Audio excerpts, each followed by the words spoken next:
প্রশ্ন হচ্ছে আপনার কাছে একটা মোবাইল চার্জিং সমস্যা নিয়ে কাস্টমার আসছে। কি সমস্যা? চার্জিং সমস্যা নিয়ে কাস্টমার মোবাইল নিয়ে আসছে। এখন আমার প্রশ্ন হলো, এই যে চার্জিং সমস্যা নিয়ে আসছে, আপনি সর্বপ্রথম কি করবেন? মোবাইল খুলে ফেলবেন? কি করবেন? সর্বপ্রথম মোবাইলটা হাতে নেব। আমরা একটু কথাটা আবারও শুনি। কি করবেন সর্বপ্রথম? সর্বপ্রথম কাস্টমার থেকে মোবাইলটা হাতে নেব।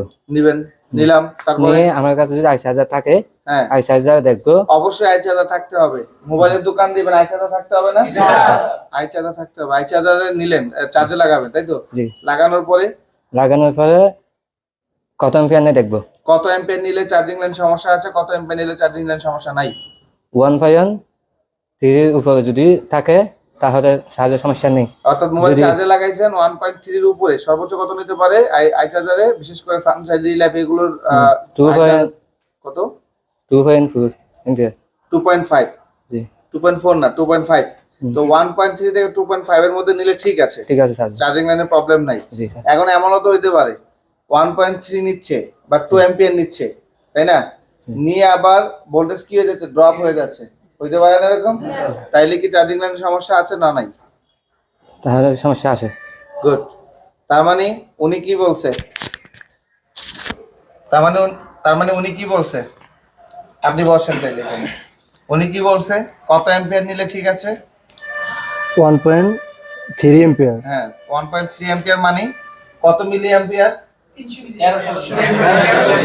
কত মিলি অ্যাম্পিয়ার? 1300 মিলি অ্যাম্পিয়ার। অর্থাৎ 1.3 মানে 1300 মিলি অ্যাম্পিয়ার।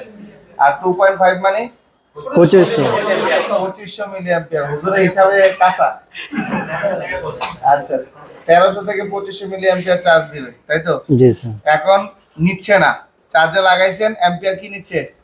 কম নিচ্ছে, মিলি অ্যাম্পিয়ার কম নিচ্ছে, তার মানে চার্জিং লাইনে ফল্ট আছে। জি স্যার। এখন কি করবেন?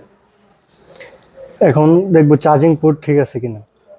যদি আমার আই চার্জারে দেখেন যে অ্যাম্পিয়ার ঠিক মতো নিচ্ছে না, আপনি যদি দেখেন একটা মোবাইলের চার্জিং সমস্যা, আই চার্জারে চার্জে লাগাইছেন, অ্যাম্পিয়ার ঠিক নিচ্ছে না, অর্থাৎ যেখানে সর্বনিম্ন 1.3 থেকে 2.5 নেওয়ার কথা, সেই জায়গায় অ্যাম্পিয়ার নিচ্ছে না, 0.6 নিচ্ছে বা 0.7 নিচ্ছে বা 1.3 নিচ্ছে, নিয়ে ছেড়ে দিচ্ছে, বা 2 অ্যাম্পিয়ার নিচ্ছে, নিয়ে ছেড়ে দিচ্ছে, তাহলে কি অ্যাম্পিয়ারটা একুরেট না? তার মানে চার্জিং লাইনে ফল্ট আছে।